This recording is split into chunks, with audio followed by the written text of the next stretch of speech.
Aboard to another episode of the Statue Fit podcast. Today's episode I got a very special guest, Greg Stern. We also got Greg Sternum, the skeleton in the back. He's a physio from Montreal. If you guys watch my Road to 180 series, I think it was episode 3, I posted a snippet of the seminar I attended, which was actually right here. So this was where I learned a lot about feed and other interesting topics we're going to dive into today. So you mind just introducing yourself to the audience? Yeah, absolutely. So Greg Stern here. I'm the owner of From the Ground Up Physiotherapy. Launched a clinic 2 years ago and a bit now. And the idea is that this is a clinic that's really holistic in nature, that gets rid of the old traditional model of physiotherapy that's all about manual therapy and basically here to fix other people. I'm all about teaching people movements that are going to help their body move in unison better together, as well as getting to the root cause of the issue. So most of the time we put temporary band-aids on solutions in terms of just very isolated approaches that are very zoned in on the area that's actually experiencing the pain. But what I like to do is look more globally at someone's movement patterns, whether someone's dealing with neck issues or foot issues, really looking at their body as a whole to understand their movement limitations, and then giving them full body exercise to help them out, to get to the root cause of their problem, to help them get back to whatever activities that are meaningful to them. So that's kind of the essence of what I do, is really a from the ground up approach that's full body in nature. Yeah, I have to say, man, I really do like the name, man. It's one of those, why didn't I think of that? First, I was lucky. My cousin's wife gave me the name, so I just ran with it. She gave me the name, and body had shivers. I said, that's the one. Take that right away. Yeah. So that's what we're going to be talking about today. We're going to be talking about, some biomechanics, misconceptions about, human movement, Greg's approaches. We're going to be talking about utilizing certain tools as references to put people in the proper positions, to own movements a lot better. And, these questions are in no particular order, but, grab your popcorn. So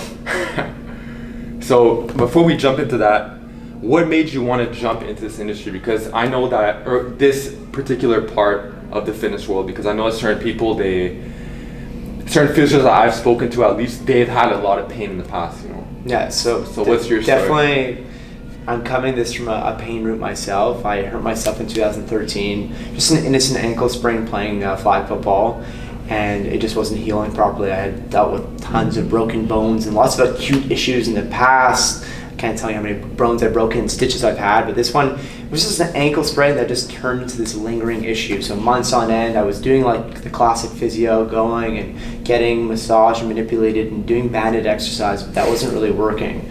So, mental health was definitely going down the drain, because everything that I once could do, I was playing football before, rugby, basketball, you name the sport, I was in it.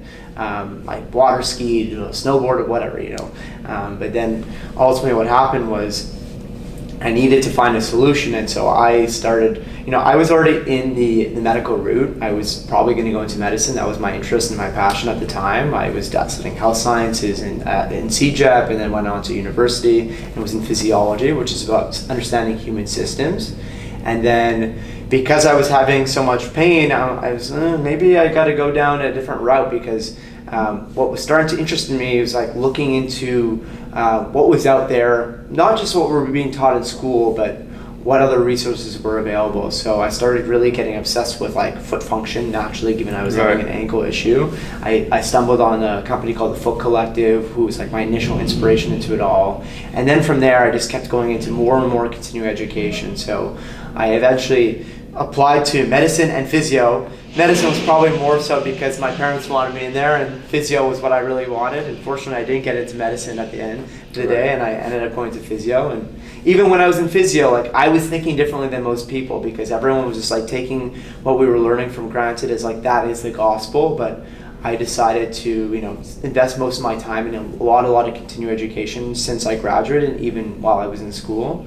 And that's kind of the journey of me having chronic issues in my ankle where I couldn't stand for more than a few seconds without pain, and now I could go on barefoot walks for 10 kilometers. So come a long way, and learning from a lot of different people, and spending a ton of time in education, and that's kind of my journey up to now. Nice. It's very inspiring.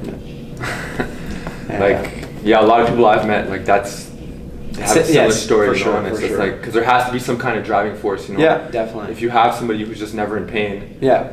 like they're most likely not going to be that fascinated. Yeah, so one of the issues with school is that we actually don't learn how to coach movements. Like, unless you have something on yourself, and it doesn't mean you have to be in pain, but like most of school should be like, all right, let's work on a squat project where like you actually go home and work on things yourself, because the best teacher is your own body. So that's been my story, has been that all my pain has driven me to become obsessed with the foot, but then realizing obviously the foot's connected to the rest of the body, but so many people do neglect their feet even when they're having back issues or shoulder issues as well. We'll mainly talk about the idea that any lower limb issue or lower back issue is definitely going to be some element of having to look at their feet, and even neck, to be honest. So it's really understanding that there's a full body connection that can't be neglected. 100%. We're going to dive into that in the Q&A. You know? Perfect. It's funny you say that, because it's like if you watch more of like my 2018, 2019 videos, even probably 2020 to be honest, like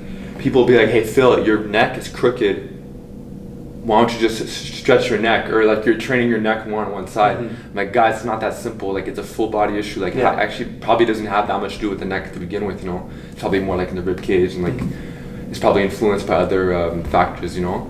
And just regarding like what you said about the feet too, like growing up, I was like maybe 12 years old. I remember my mom, she told me at a young age, like, you know, you're walking in a very funny manner, you know. And then from there, she basically, like, we basically booked an appointment. I got orthotics, and I was actually wearing orthotics for everyday life, for training, for walking. I think I was actually wearing the same pair for walking, for training, but anyways. And it's fine. That was from like 12 years old to like I'd say like easily 25, you know. So literally half my life I've been wearing orthotics. It's only within the last couple of years that I took them off. Been getting a way better connection with the ground, more minimalist footwear. You know, if I can't go close to the ground, and bring the ground closer to me, you know, so it's like getting a better connection that way. And like that's basically what really brought me to you know, ground up physio, you know. It's like I have certain questions in person, and like, you know, Greg's been helping me with certain things, you know. So we're gonna dive into the questions. They're in no particular order. So let's just start with different planes of motion, right? So obviously, you know, we got the sagittal, frontal, transverse. And you know, some coaches can argue that there's no such thing, it's just transverse, but like, just for the sake of this question, like, you see a lot of like, quote unquote gym bros, or people who are really like living in like this stationary sagittal environment. And then, you know, these are the same types of lifters where it's like they play volleyball on the beach, you know, like they're not used to like these frontal plane movements, and like next thing you know, tear an ACL, whatever the case is. Where would you start with someone like that? For example, like general pop, someone who's just been like, you know, lifting for a little bit, but they're just used to doing, you know, basic squats, deadlifts, and what's like a low-hanging fruit for that person to just start incorporating a bit more of like these different planes of motion? Yeah, for sure. So obviously, you know, life is lived in all three dimensions, so we want to train those qualities so that, you know, you could feel better in everyday life and move with more ease and less aches and stiffness. So when it comes to like low-hanging fruit, the first thing I'd say is that we need to get people training a lot more unilaterally, meaning 1 foot at a time. So obviously when you're doing bilateral lifts, meaning 2 arms at the same time, you know, I've heard examples of someone who's doing bench pressing, and I think it was just like a fireman that I was dealing with, and he literally was benching and no problem, but then the moment he actually got to doing it with separate dumbbells, there was a difference about 30 pounds side to side of what he could actually press. Wow. So things hide underneath the surface when we're performing two legs at a time. So the number one thing is just get yourself on one leg and get yourself on the other leg and see how you feel side to side and what differences that you notice. Then obviously it's going to be a lot about prep work. So this type of movements I've been taking you through is like getting into like split stance positions where you're loading forward and then learning how to rotate your pelvis side to side in both motions, getting your body moving side to side. So a lot of the prep work is where I'd say like is the easy way of fitting in some different movements, and getting yourself into unilateral stances are going to be like a kind of basic overview. But obviously, like getting into specifics with someone is where it's easier to show someone in person. Got you. Yeah. So the low-hanging fruit is basically just single leg work, alternating stuff. Yeah, definitely. Like even machine work or alternating, like you said, as well as just prep work where you're getting your body into a specific stance. And just for example, we're here and then we're loading side to side, we're twisting, we're turning all over this leg and then doing it in the same side and comparing how it feels side to side. And obviously getting assessed by a professional will be helpful in terms of just knowing where your specific limitations lie. Okay. So let's go layer a little bit deeper. Yeah. And obviously, like, if the person's not in front of you right now, like, you have to assess the person to see like exactly what they need. Yeah, like, exactly. Generally speaking, and if you can't generally speak, then it's okay. Sure. Like, there's so many different unilateral lifts to choose from. Let's just take the split squat. There's hundreds of variations. So it's like, what if someone's like, okay, like, should I hold 2 dumbbells? Should I do ipsilateral? Most people don't even know what ipsilateral and contra are. But let's just say if they do... Well, just start with body weight, honestly. The first thing is, how does it feel doing something with body weight? Before adding any complexities whatsoever. Sure, generally speaking, the most simple thing to do is if your right leg is forward, you could hold a weight with your left hand. That's how balance things out. And then obviously, if you want more load, you could go with 2 weights. You could hold a barbell in a Zercher position. You could put a barbell on your back. There's obviously a million different types of variations of every single iteration, but starting simple with body weight and then adding, different, and exploring, really just exploring. How does it feel doing it with one hand versus the other?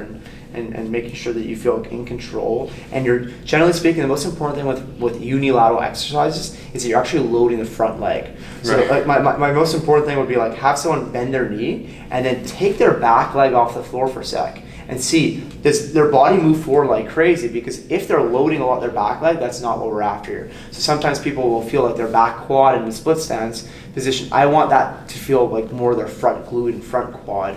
So making sure they're super light at all times with their back leg is a very important thing to keep in mind. Got you. And how about like hip shifting? You see certain coaches, they prescribe like, let's get a hip shift on this split squat. Yeah, all of that is definitely slightly more advanced and it needs to be taught in person, but definitely like getting that person to feel the front groin would mean that they're shifting over. So generally speaking, if someone gently turns their zipper towards their lead leg without losing contact with their inside edge. So a lot of people in the past, very common cues to like never let your knee pass your second toe and so like you're always shoving your knees out. Well, generally speaking, when it comes to single leg exercises, we want to feel the inside edge of the foot more than the outside edge. So if I'm standing on one leg and I turn my zipper, I'm shifting to that side, but then I want to make sure my knee is not flying out and rather I'm keeping some sort of reference with the inside edge of the foot, and that's going to make sure that I'm loading that inner part of the foot, foot / like inner hamstring, which tends to be very weak in people because they've always been taught push your knees out for everything. So we want to avoid that, especially for single leg exercises or unilateral style movements. Got you. So as far as unilateral, let's go back to that split squat, right? Yeah. Like, if you guys watch some of the videos I'm going to be posting regarding my single leg work, you're going to be noticing in the future I'll be doing it in a completely different way, and that's because I'm loading more of the front leg. So oftentimes when you see these people who are like, they have these crazy split squats, like that back leg is not doing 10%. Like it's probably a 40-60 split. Mm-hmm. But it's like people are like, and then people in the comment sections are like, oh my god, he lifts that with one leg, but it's like it's not even one leg at all. Look, there's nothing inherently wrong with some load in the back, but like you definitely want more of a, we'll call it 70-30, 80-20 type of bias with the front leg loading. So like a lot of these like unilateral lifts that like we're talking about, like they get very butchered.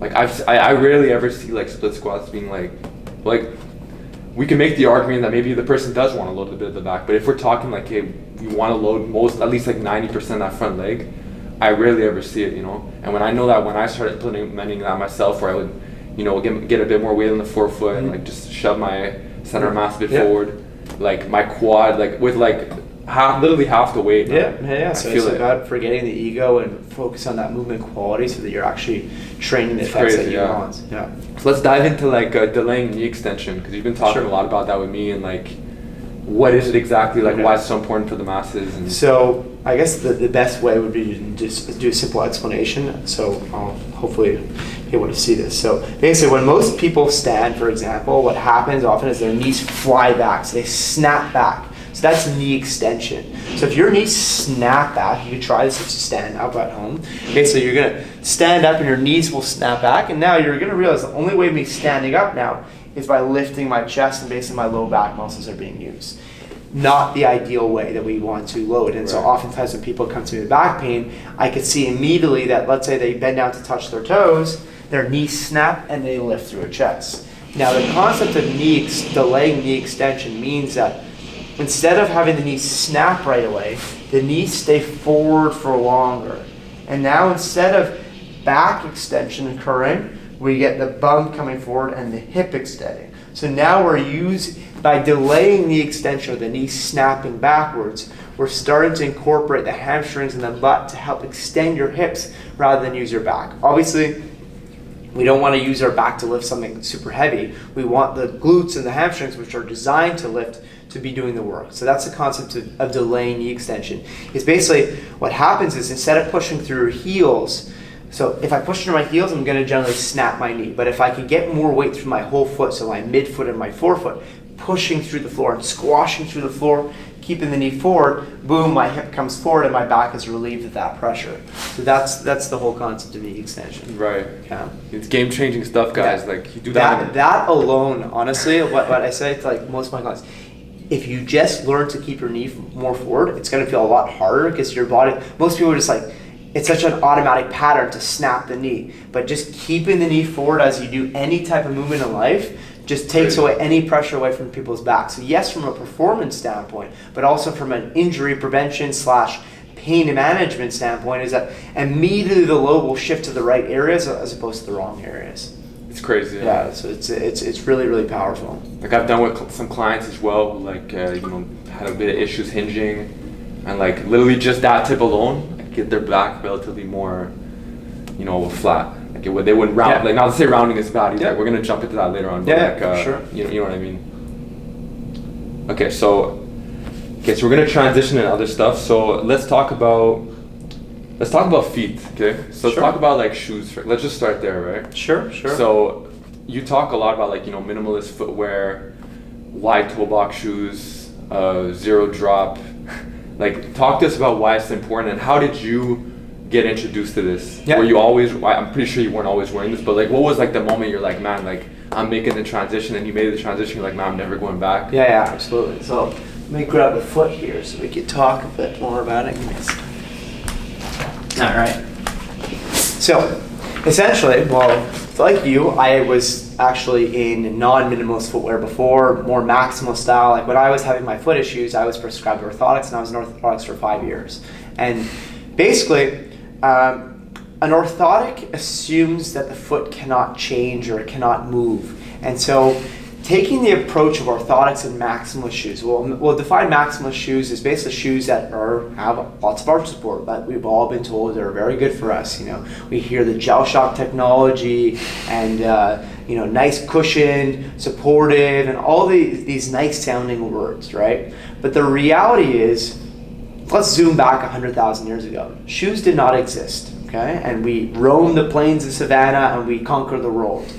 And basically, when we now recommend supportive footwear, orthotics, we're assuming that the foot is flawed and that it cannot support itself. But that seems to be crazy, because how have humans survived this entire history of our existence without Nikes or Asics or New Balance?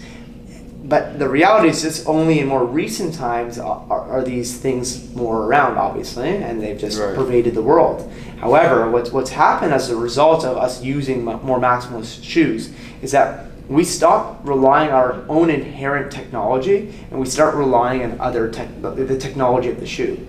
So basically, high-tech shoes equals low-tech feet. Low-tech shoes equals high-tech feet. So when we look at the foot, we literally have 26 bones here, 33 joints, hundreds of tendons and ligaments. It's a very complicated structure where the foot is supposed to flatten and supposed to re-arch. We're supposed to have a very dynamic foot. But now, if I shove some arch support in here, I'm literally blocking any motion from taking place at the bones. The foot is meant to act like a spring that boing, that loads into the arch, and it springs back. So why did I get very into minimalist footwear? Well, I wasn't having any pain relief with my orthotics. I mean, or we'll say it wasn't creating a long-term solution. Orthotics could create some sort of bracing effect where temporarily they help to offload the issue, but they're not a long-term solution. All they're doing is basically stopping the foot from moving, which could help temporarily, but it's not going to be something that's going to really change the foot's potential in the long term. Right. So when I started looking into, the Foot Collective recommending more minimalist footwear, and minimalist footwear, we'll define it in a simple way. We'll call it natural footwear. I don't like to say minimalist anymore to people because there are different options available, but the whole idea is I like to call it natural footwear. Natural footwear simply means a shoe that protects your feet from the elements, but doesn't impose on your foot. So obviously shoes are a good thing in the sense that shoes were just meant to protect our feet from us stabbing our feet against glass or whatever, extreme temperatures. But ultimately, they don't impose. So the initial shoe is just a piece of leather tied onto your foot, and that's what it was. But all of a sudden, in the last 60, 70 years, we start to really create all sorts of bells and whistles, selling this idea that we need to have these things, otherwise we're screwed. So natural footwear basically means that the shoe is widest at the tips of the toes. So when you look at a natural shape of the foot, the tips of the toes are the widest part. So if you look at babies or you look at cultures that have never worn shoes before, that's where the foot is the widest. Then we want something that's super thin. So the easy acronym to remember out of this is WTF, what the foot. So the W stands for widest at the tips of the toes. T stands for thin, because we want the shoe to be thin to actually allow sensory information to come in it. Our feet are like sensors, so they're basically like our eyes. You don't put a blindfold over your eyes, you put sunglasses. So the same thing with our feet. We don't want to wear intensely cushioned footwear, because then you're basically blindfolding, in essence, the sensory information that's supposed to be fed to your brain about what you're walking on. And then the final piece of the puzzle would be flat and flexible for the F. Flat means your heel and your toe are the same heights, not your heel being higher, because when your heel is higher, what happens is, even if you're not wearing 3-inch high heels like someone on a night out in town, but I got a gown or whatever, so when we're in an Asics, for example, even the heel is higher than the toes, and what that does is it pushes our body forward, and then we start having to make adjustments at our low back and our knees. So we definitely want to be in something flat, so your body's more balanced, and flexible, because again, a foot should have all this type of splay movement, and if you brace your foot, you're blocking that natural movement from occurring, and there's going to be upstream consequences, because your foot can't now absorb impact, and maybe your knee is going to start absorbing more of the force. So that's kind of what we define as natural footwear.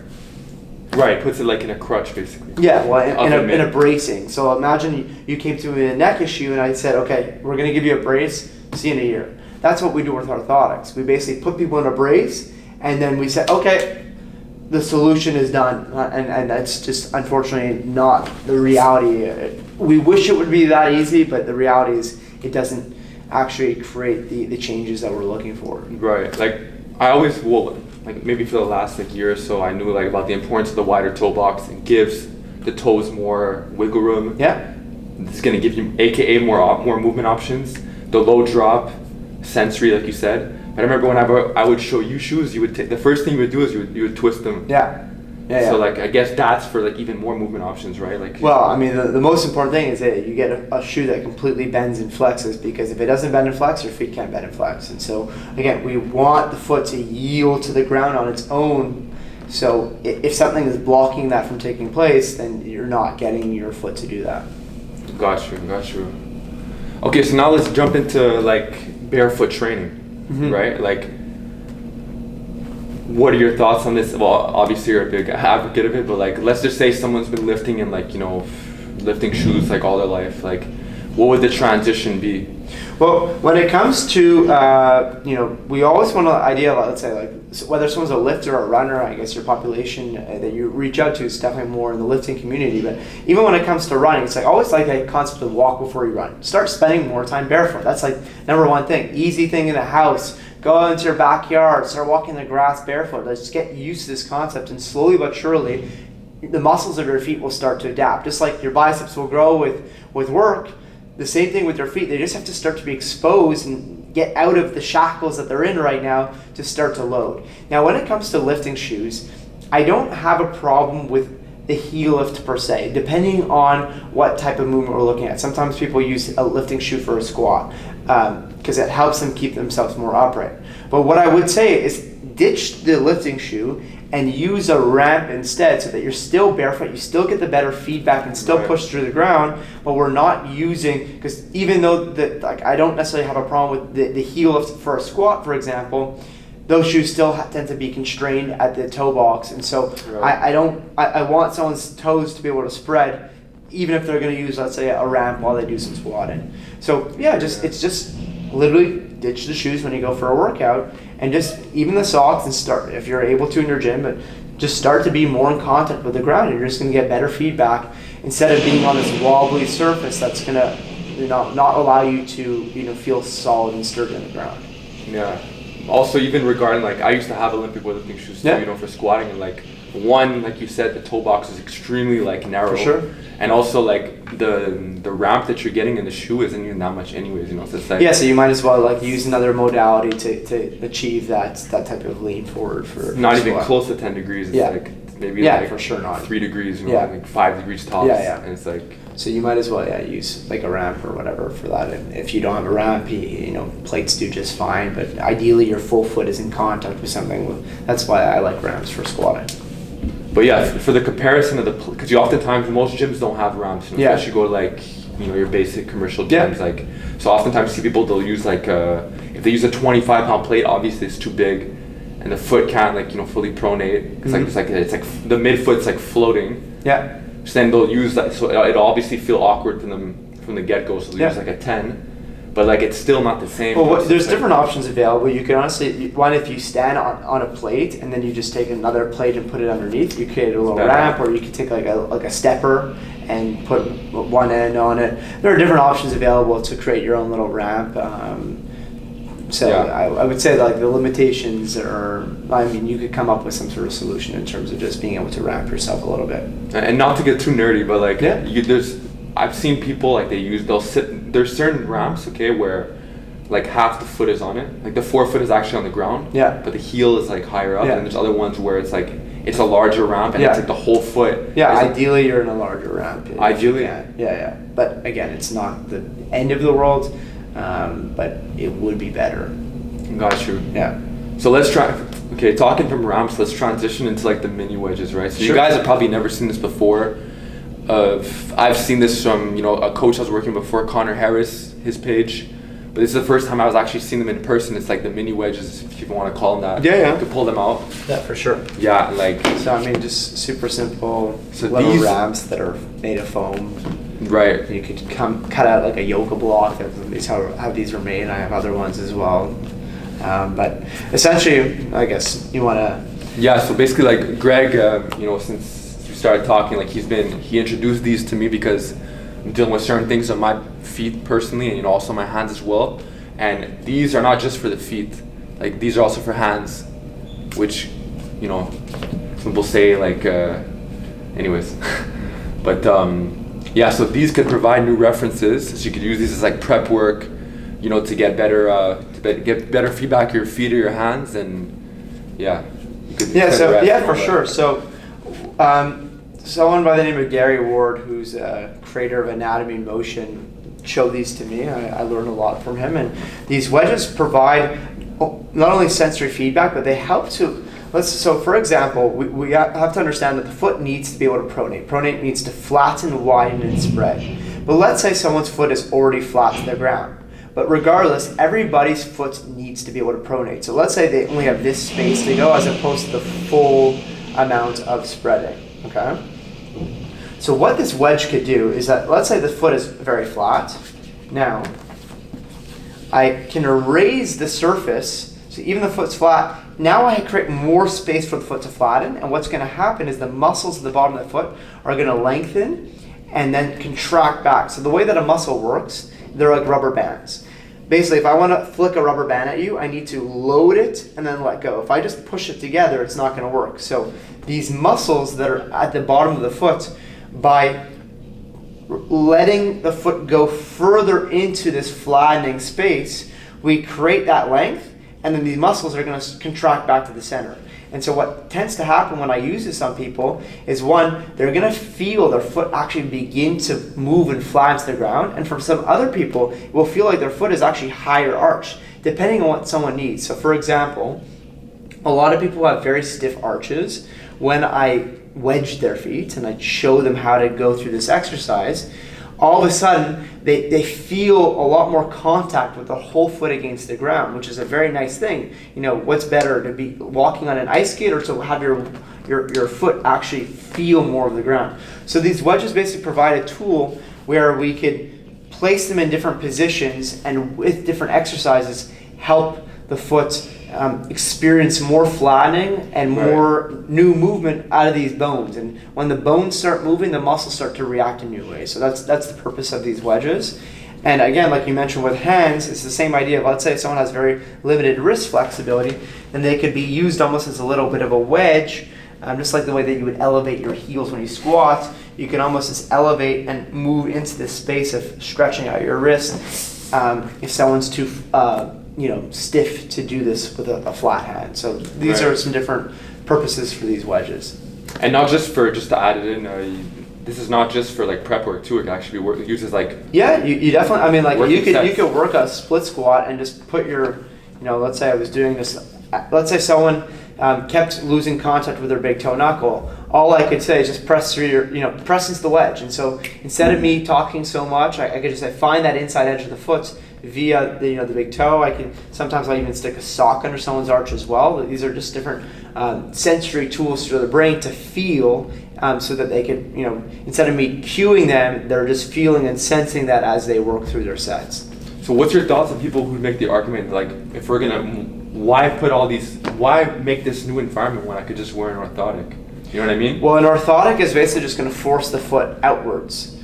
So the idea is that we're not using these wedges and then placing them in our shoes. We're creating new movement to give the brain the foot and the brain new potential, so that now your body can access these ranges, and it will automatically do it, because the way that the brain works is it's self-organizing, meaning it will use what it has access to. So if we create new potential range of motion from these exercises, the brain will use that as we continue to promote this more as a prep drill, or as a daily little drill to work on. And it will stick for sure. Yeah, I mean, it's gonna stick for sure. As you, again, like when you're tight in certain areas, and that's why the idea is that this isn't static stretching of muscles. This is loading bones. Like, that's what we want. Joints act, muscles react. It's a big principle that Gary Ward talks about. The idea that, like, muscles' job is to protect your body from falling over. So if I move my joints to the right, well, my muscles are going to go, whoa, I'm going to fall, and they catch me and they throw me back. So this concept is that, like, we're never actually standing still. Our skeleton is always moving, and our muscles are reacting to the fact that the skeleton's just constantly in flux. So that concept of here, if we can move these bones and joints, then we're going to create new tissue load, and then these muscles are going to start firing more automatically. Wow, man. It's like, I hope you guys are grasping some of this. Like, this is not like some gimmick or some fad, like another one in the fitness industry. Like, these are just tools in the toolbox to help put people in certain positions. And if people are gonna wedge their heels on certain lifts, that's not the only lift where you could wedge yourself. Like, for example, for me, when I do my push-ups, when I put my hands flat on the ground, there tends to be a little bit of a gap. But if I take like a wedge that's slightly larger, put it here, and then elevate just the thumb, I could get a way harder press into the ground. So it's just and I'd say a lot of people have like plantar fasciitis, and all they've been told to is like grab their toes and stretch it upwards, and like it's a very debilitating thing that I actually experienced with my whole foot journey. But basically, by stretching these tissues in new ways, we could really help quickly to resolve foot issues.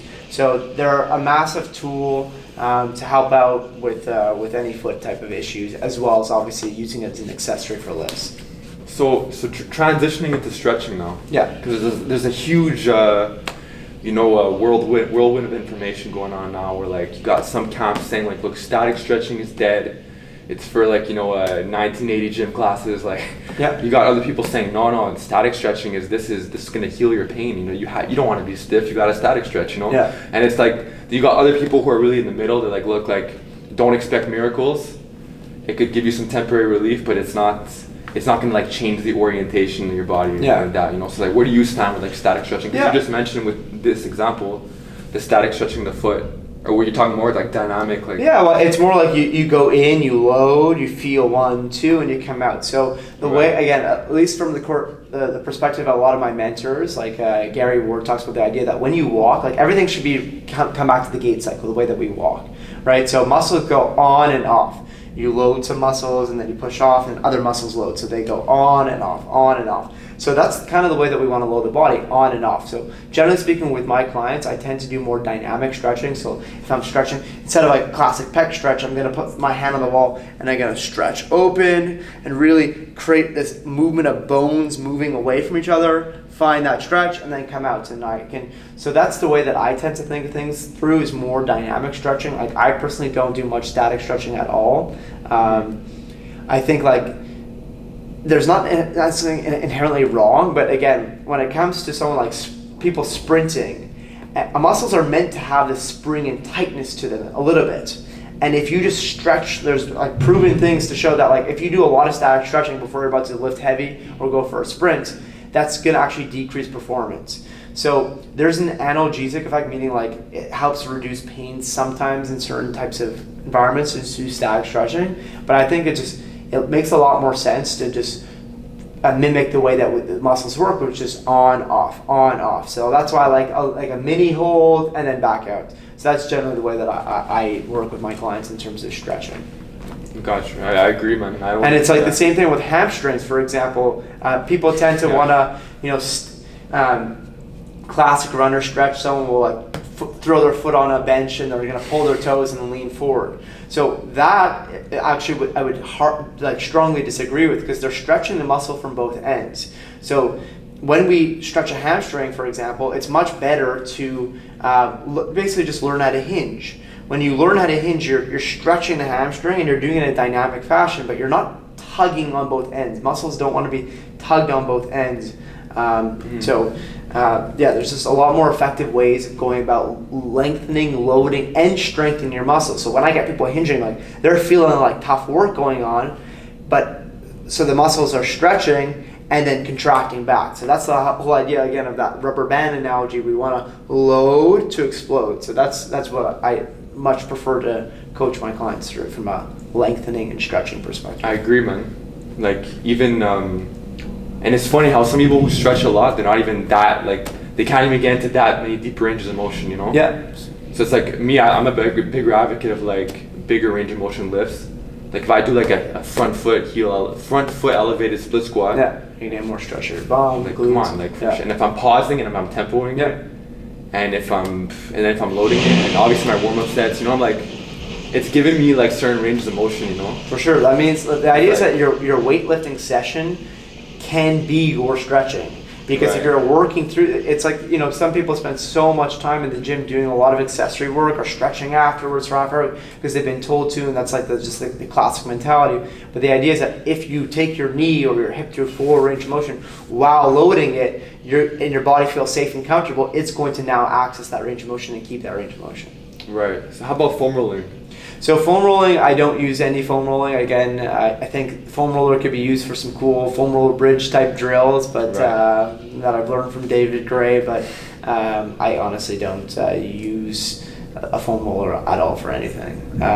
Again, when I was back in the days of following Kelly Starrett's work, which was becoming a supple leopard, that was all about smash this and destroy that and really work it out, but nothing held long term. So again, when you go for massage, it might feel good temporarily, but the stiffness is going to come back because you haven't actually changed the way that your body's moving. So again, if you want temporary relief, by all means, but it's not going to be a long-term solution. 100%. Like my classic example with that would be my calves. Like my subscribers already know in 20, like that's all I was talking about. That was one of my big complaints in 2017 to 19. Like, I was buying like those adjustable calf stretchers. Yeah. The calf rollers. Mm-hmm. Every step, every time I'm in an escalator, I would stretch the calf. Yeah. Like I stretch my calves like till. I even made calf stretching videos. I made one where it's like, you lean forward and you take the knee that's in back and you're digging into the calf. Mm-hmm. None of it would stick longer than like a couple that usually comes back to a foot. So if a foot can't pronate well, then the calf is going to continue to be a problem. So that's the key thing, is that when people tend to do calf stretching, all they do is focus on the ankle. But if we let that foot flatten out, like we were talking about with all this wedge work, people feel like lots of stretching in their calf muscles, but then it actually starts to let go because the foot is relaxing into that space. Yeah, and it could be said that that could be said about like so many different muscles too. People are just, it's this whole like, this hurts, this is tight, stretch it. Yeah, exactly. My low back hurts, I'm gonna train my low. Like it's just exactly. We need to get rid of it. Like I mentioned before at the beginning, is this the idea of like, instead of zoning in, like looking at a global picture of what's going on and see what's happening overall, as opposed to just like, just taking a hammer and knocking everything that feels painful. Right. Yeah. What are your thoughts on like just transitioning away from that? Sure. Like shin work. Do you see guys like knees over toes guy? Like certain people in the industry, they're popularizing like shin work and got the tib raises. Like, what are your thoughts on?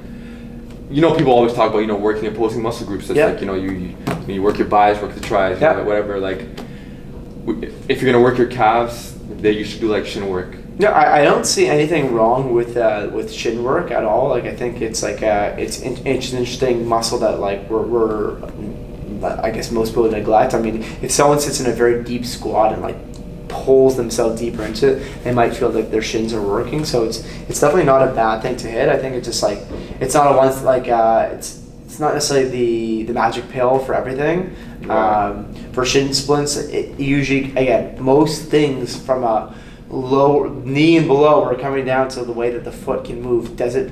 If people are having shin splints, what's happening is that they're not loading here. So again, the load's got to go somewhere, and so it tends to go into the front of the shin and tibia area. So I think it's something that one can use as a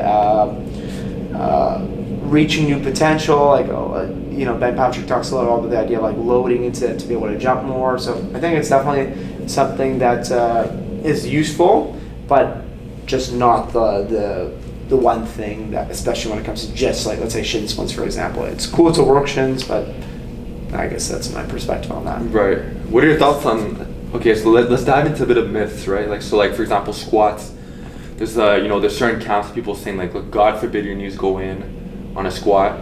Got other people saying like, look, if they go in, once the midfoot applies pressure into the ground, which is roughly like midway through the squat on the way up. Yeah. Like when you, like how you see like a lot of Olympic weightlifters, for example, like this is like natural, like, movement of the knee. Like where do you stand with that? I definitely think that there's a natural, like as you start in a squat, like your hips are going to go through external rotation, then internal rotation at the 90-degree mark, and then external rotation. So there's a normal amount of feeling like your outside heel's on the top, and then naturally your foot will pronate, and then it will go out again. So definitely, in terms of you being able to, like, in order for your knees, in order for you to get out of the bottom of the squat, you need to be creating an internal force into the ground, like pushing through the inside edge. So that is where the knees will come in. So there's always this idea of like excessive amounts. So let's say your knees come in and you're basically losing the external borders of your feet. That's no bueno. Like basically you're overdoing the amount of knee in. But basically a slight amount of of foot pronation and knee coming in is not only okay, but it's necessary for you to create the optimal amount of force to push out of the bottom squat. So definitely that's where I lie on that. And all the strongest lifters do it anyway. Yeah, exactly. So like naturally the body's going to do what, there's nothing, we've always demonized any bit of knee in, but again, it's all about context and like how much does it go in. Like if the foot flies off and you're pushing in and the knee's going in like crazy, well sure, that's not good. So if you're getting that reference, and you can even try making sure that you have, here's another wedge example. Do I feel my pinky toe knuckle and my big toe knuckle as I push off the ground to come out of the squat? That's kind of what we're making sure that we have full foot contact. Right. Because I had, like, maybe a couple months ago, I had one of my supporters, and he's like, hey Phil, like I saw your squat, your knees are going in. Mm-hmm. And I told him like, nah, like this is like, if you look at like the same thing I just told you. Yep. Like this is natural human movement. Like there is a slight degree of for sure of IR, Yeah. And then he's like, nah, you want to keep the knees out. I said, okay, well, send me a video of your squat. And he has his knees shoved out, but even him, when he was coming up, you have still comes in a bit. They have to come in. It's just he's shoving them out so much but they're still... For sure. You know, so it's like, there's so many... Then you know, in the other examples, so we talked about getting into a split stance where one leg is forward. The moment you start loading into your foot, you're going to start feeling your VMO. Like when people talk about muscle development, like they'll feel their inside knee muscles, their inside hamstring working, their calf working. So it's just a lot of neglected areas that are not being loaded, and we see that as simple as when the knee comes forward, the foot flattens. So that should happen. That basically when the knee comes forward at the bottom of the squat, we're pushing out of it. That there needs to be some element of foot flattening and knee coming in. So let's transition into flat feet, right? Because there's oftentimes like this, like, you know, you watch you watch movies and like certain movies, like people are like ridiculed, like flat foot guy, like, you know what I'm saying? Like a lot of like flat-footed people have like this bad like reputation, you know? Yeah. And it's like, what are your thoughts on it? Because the way I personally view it is like what you just said. A foot needs movement options, and we want to have access to different ranges of motion. So it's like you want pliability, you know? Yeah, like, for sure. So it's like, is that where you stand too? Like, well, here's the thing: it's like, you know, who has flat feet? Usain Bolt, LeBron James. Like, flat feet inherently are not a bad thing. Like when people come to me, they're like, I have flat feet. Like it's like they've been given a death sentence. Like it's like the worst thing in the world. The reality is, your arch height is genetically determined, meaning like. You'll see people in Africa tend to have more flat feet. In certain other areas of the world, people have more arch feet. I don't really care about someone's arch presentation, how high it looks. What I want to see access is, does their foot have the ability to flatten and the ability to arch? Now, if one is too much in the other extreme, so like everyone's chasing this high arch foot, but like what happens with high arch feet is people tend to be too stiff overall, and so they need more flattening, and sometimes someone who's extremely flat need more supination, meaning, so we talked a lot about the idea of flattening of the foot, but the foot also needs supination. So basically supination is this concept of the arch height increasing, the foot getting shorter, and basically the foot getting narrower, and so the arch height increases. Now we want to do that with the full foot in contact with the ground. So people tend to like do a lot of short foot exercises, but they didn't incorporate the hip into that. So all that to say is that when it comes down to like someone who has flat feet, there's nothing inherently wrong with flat feet. It's just like, can your feet actually move? So when I get my hands on someone, does their foot move very well when I get it? And can they access an arch foot? And if they can't, well, we still want to help promote that. So we want to help promote both the ability to flatten and the ability to re-arch. So it all comes down to movement options at the end of the day, and variabilities. It's like that's a myth right there. Flat feet. We just spoke about the knees in. Well, another big thing with the foot flattening and like the idea of like toe box spreading is that what happens is that when the big toe gets pushed in with narrow footwear, what happens is the arch tends to collapse. So the moment I start taking this big toe, it doesn't really work on this model, but when I take the big toe and I bring it outwards, what happens is the arch naturally starts re-arching. So that's why I like to get people in toe spreaders to help spread out their toes and help put the big toe, the first ray, back into its proper alignment, because that big toe joint is a very important joint to set the foot upright. So we definitely want the foot in its, like the big toe in a straight line rather than being deviated inwards with narrow footwear, because that's going to cause this to collapse. Now there's when we talk about foot collapsing versus foot flattening, we want a foot that flattens, widens, and spreads. But if a foot just flattens in, like collapses in, that's not a flat foot, that's just a foot that's fallen inwards. So there's subtleties obviously of talking about this, but the idea is that flat feet aren't inherently bad, and we want to just make sure the foot can move in all its dimensions. So let's talk about, like, you often hear people talking about how, like, you know, God forbid the heel leaves the ground, you know, you're gonna get bad knees. Like people say, like, if you do sissy squats, you know, say goodbye to your knees. Yeah. And it's like, I'm assuming that you're going to say, like, look, you want to have movement options too. Like, there's nothing wrong if the knees go way over the toes. For sure. I mean, again, Ben Patrick with knees over toes, guys, it's all about promoting this intensive, like, split squat, whether the heel's coming off, it doesn't really matter. And being able to kiss your hamstring and calf together as you do squats. When you do in this type of variation. But when you do squats, when you go down the stairs, you need your knees to pass over your toes, basically as the heel's coming off as you descend the stairs. So it was a cue that was given in the olden times when they were trying to be able to conduct a workout class, and someone had knee pain. So all of a sudden the likelihood is that they were overloading into their toes and not through the whole foot. So if the knees pass over the toes with only weight on your toes, basically like this, so you're coming off, then sometimes people might not be used to it. So they have to drop into a split squat with more full foot contact. So nothing wrong with sissy squats. It's just a matter of like how far away someone has been that for so long. So when someone comes to a knee pain and I can't bring their heels to their butt because they lack that knee flexion, I have to go into a gentle manner. But over time, the goal is to be able to really get that freaking knee flying over the toe there. But that's obviously the final progression is to drive that full knee flexion like in that manner. Nice, man. Yeah. So to everybody watching, you guys are the real MVPs.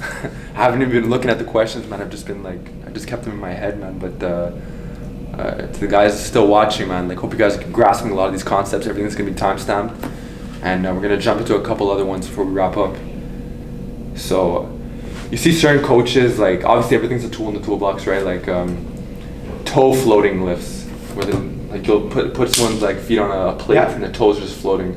Where does that come in? When would you prescribe that? So, when I am doing certain pronation drills with people and I see that they're clenching their toes like crazy, if someone clenches their toes, what happens is the arch lifts up. But the whole idea of a foot flattening drill is not for the arch to come up, but the arch to descend to the ground. So sometimes what I'll do is I'll take someone's foot and I'll dangle their toes off the edge, like you talked about this idea of toe floating, because I want them to, basically, even if they clench now, they're clenching the air. And the whole idea is that what we want to do is help them find that foot flattening. So the toe floating is helping people who are massive toe clenchers find their midfoot for the first time, because even if they clench, they're not able to, and so therefore they'll be able to load into their arch better. So it's meant as a means of helping someone load into their inner arch better. So that's a long-winded answer to say that. Yeah. And you'd probably say something with the hand too, right? To be honest, I've never tried finger floating. It would be worthwhile trying it. Yeah, because a lot of times I want someone to be able to push through their knuckles, and people have a very difficult time if their hand is stiff. So it could be something interesting worthwhile trying. Yeah. Yeah, that's interesting. Okay, so let's talk hip shifts in a squat. Someone comes to you day one. You say, let me see your squat. Well, you probably assess them, but let's just say it comes time for them to present the squat. You see a hip shift, let's say on the right side. Yeah. Where do you start from there? Well, the first thing is likely, am I doing this squat flat-footed, or am I ramping that? Because it's on a ramp. Yeah. So generally speaking, you won't see as prominent hip shifts with someone who's going to be on a ramp, because they're able to keep their body more in a better alignment. But that said, even if you're seeing something there, the first thing is, okay, what is their ability? If I'm assessing them, can they shift their body weight left and right equally? Or does an old injury, for example, they shift one way and then all of a sudden they're not happy putting weight. So we need to go and the solution itself isn't just going to be me cueing them out of it, but rather giving them certain drills to help them find access easily to the ability for their pelvis to shift left and right. So when we talk about frontal plane, the side-to-side plane, we have two motions: hips shifting like a seesaw, I guess, or just side to side, and there's the hike and the drop.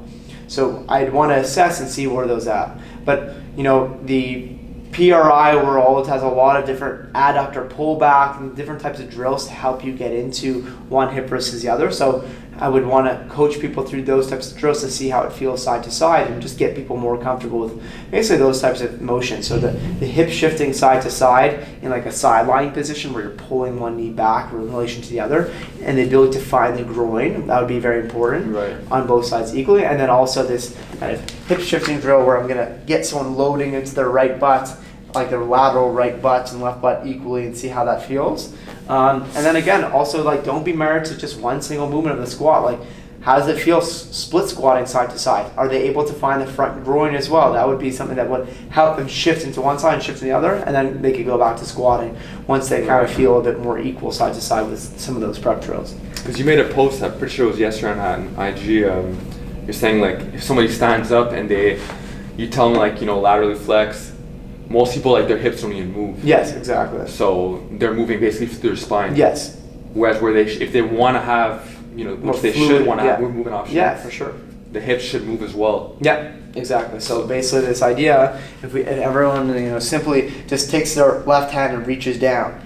If they reach down and they reach down, you'll notice that my body naturally moves to the right. However, a lot of people, when let's say they reach their left hand down, they reach down and their body compresses onto that same side. That means that their body's not happy to naturally shift away, because ideally we'd want the body to stay, the base, the pelvis, to move away as I reach down. So if not, I'm moving kind of like a robot otherwise, and so I don't want to shear my spine. I want to have the pelvis having that nice glide side to side, so that when I walk in life, my body is able to get on top of one leg and then get on top of the other leg. If not, what you'll see often is that someone might be either just completely stuck side to side, or they're happy to move one way, and then the other side they almost lift their other foot up, and that's a big red flag that maybe an old injury or some sort of movement pattern limitation is there, that's really like having their body fear being on that side. And so that's going to show up in their squat, and it's also going to show up in the way they walk and feel, because their back is likely to be jacked up because they're only moving to one side and not the other. Yeah, they lack movement options big time. Like, yeah. Even like splits, any movement, or like split squats. Yep, for sure. So where would you start with someone like that? You would basically like, what are some like, let's just, without getting too technical, what would be like the low hanging fruit? Like, with the low hanging fruit, someone comes to you day one, they move in like a penguin, like fridge, whatever. Put one leg in front of the other. Make sure the back leg is light. And let's say my right leg is forward, I'm going to reach my right hand up and I'm going to reach over, and I'm going to encourage my pelvis to slide away as I reach. And the goal is not to feel any low back, it's to feel the sides of the body loading. Now, you could use some support or balance, but that would be like one main drill to help from that shifting perspective. Another one would be some sort of adductor pull back, where they're able to lie on their side and pull a knee back in relationship to the other and find the groin, so that shifting ability, or this hike and drop ability. So those are just two simple exercises that I'd recommend for most people to give a shot on. How about the body weight side bend, where like they'll prop their feet on a bench, going like in a side plank, and then they just move? Yeah, the side plank is good, but you have to just encourage it not just to happen from the ab, but actually seeing the pelvis drop and lift, drop and lift. Not true. Same thing, let's say, the classic oblique work that people do, you can actually let the pelvis shift and then pull back, so that you're making it more dynamic as opposed to just that robotic movement. That's so common. Yeah. On the side bend. Yeah. Okay. So we're getting close to the end, guys. Okay, so I think we probably addressed it all, man, by now. Okay, give it 1 second.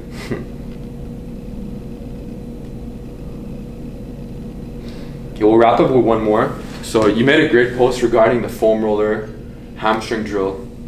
It could be used as prep work. Some people could actually use as like working sets. Yeah. You talk about the gait cycle, how like look, if the heels touching the foam roller, that's basically heel strike, mid-foot, mid-stance, and toe off for the forefoot. Yeah. So how do people know like which part of the foot should they be putting on, or should they just be putting it like in a dynamic fashion where they're just going like, Well, yeah, I mean, most people, when they tend to, let's say, do like a glute bridge, for example, that what they'll do is they'll push their heels and extend through the lower back. And we talked about that idea of delayed knee extension before, and pushing through the heels and the snapping of the back is not something we want. So more people need that arch reference and like that forefoot reference. So I'd say like that would be their priority to begin with, but you can definitely explore all ranges. But the idea is that when you're doing these types of drills, you're pushing through the midfoot and forefoot.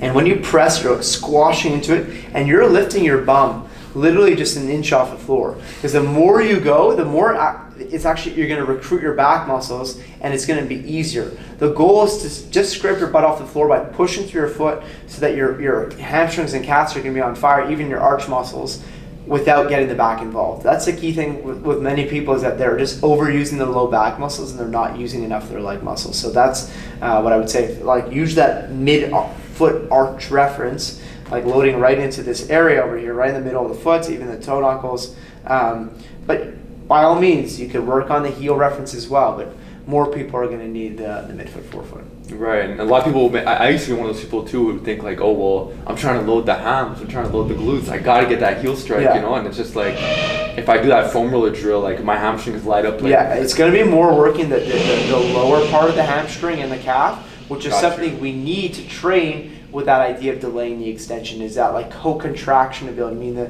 the calf and the hamstring fire together to keep the knee in the right position. So that's going to translate over to when you want to start working on delaying the knee extension, these areas are working efficiently because you've already like introduced some low tolerance to those areas.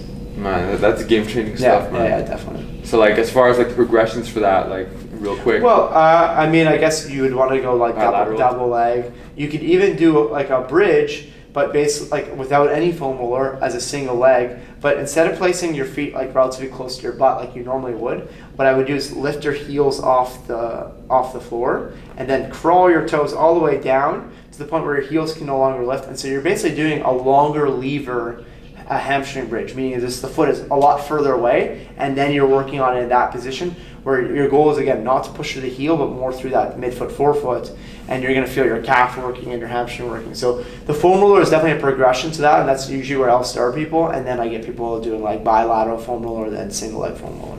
It's like what you said before, like so many people, they're so scared to involve the calf. Yeah, there's nothing wrong. Like, you want your calf working. Like, there's a reason why calves, they have a function for a reason. And so a lot of the other work that I'll do with people, when people start delaying their knee extension, their calves start firing like crazy, because part of the job of the calf is not just calf raises, but actually keeping the knee forward in the right position as their hip extends through. So the soleus, the deep calf muscle, is very, very important for delaying the knee extension for the hip and the hamstring to work more effectively.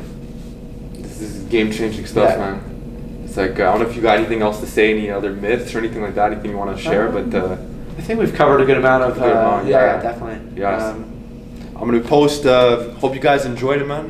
I'm gonna post Greg's information. You know, follow him on social media. You guys have been seeing. I've been, reposting stuff in my stories, but show his page some love.